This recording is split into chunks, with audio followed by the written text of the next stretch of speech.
اسلام آباد خای کورټ د لادرکه بلوچ طالب علمانو په مقدمه کې نگران وزیر اعظم انوالحق کاکړ یو ځل بیا عدالت ته بللی دی. د دې ترڅنګ عدالت په جبري توګه د لادرکه بلوچ د کوونکو د بازیابۍ لپاره د استخباراتي ادارو ISI ملټری انټيليجنس یا MI او د انټيليجنس بیورو IB د مشرانو په شمول د درې کسیزه کمیټه جوړېدو خو امر کړی دی. د بشري حقوقو ادارې د لادرکه بلوچانو او پښتنو د حقوقو لپاره کارکونکي غورځنګونه د خلکو د جبري لادرکو تور د پاکستان په پوج او په استخباراتي ادارو پورې کوي. حکومتي چارواکي او پوج دا تورونه ردوي او وایي کم کسان چې لادرکه ګڼل کیږي کیدی شي چې د وسلوالو ډلو په لیکو کې شامل شي او یا بل کم خیوات ته تختیدلی وي.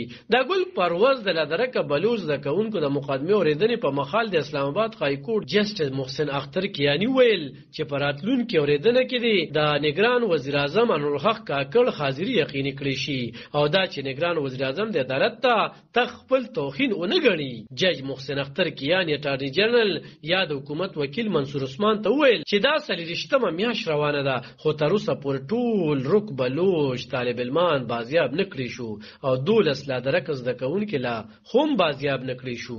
اټارنی جنرال عدالت ته ویل چې د هغه د معلوماتو تر مخه ته طالب علمان بازیاب کړي شوی دي. د لادرکه بلوچ زکونکو ایمان زینب مزاری ویل چې نن ما عدالت ته دا خوم ویلي چې د کله نه چې اټارنی جنرال عدالت ته دا باور ورکړیو چې نور بسوک نه لادرکه کولی شي او د هغې وروسته نږدې 12 کسان یوازې د بلوچستان څخه په جبري توګه لادرکه کړي شوي دي.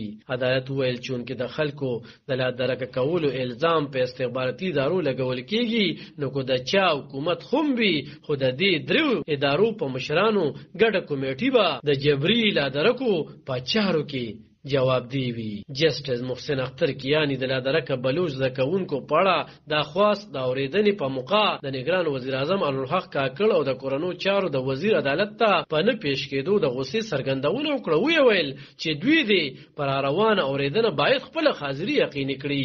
د عدالت د جج محسن اختر کیانی ویناوه چې خلک د غلو او ډاکوانو څخه سبچ کوي خو لا اوس خپل خلک دغه ادارو څخه د جوړولو خصي کوي د چا ذمہواری چې د خلکو تحفظ کول دي. عدالت ویل کو د یونیفام خپل ځانونه نه سموي نو هغوی ته به د دې جواب ورکول وي. جسټس محسن اختر کیانی ویل یو حکومت هم د خلکو په جبري توګه د لادرکه کولو اقدام قابل ګریپ نه دی ګرځولي او نه په دې اړه قانون سازی کړې ده. نو موړي ویل چې په جبري لادرکو نړیواله ټولنه هم د اندېښنو څرګندونه کوي. عدالت د مقدمه اوریدنه د فروری تر 28 نیټې پورې وځنډوله. عالم خان شیرپو دلبر نیوز 400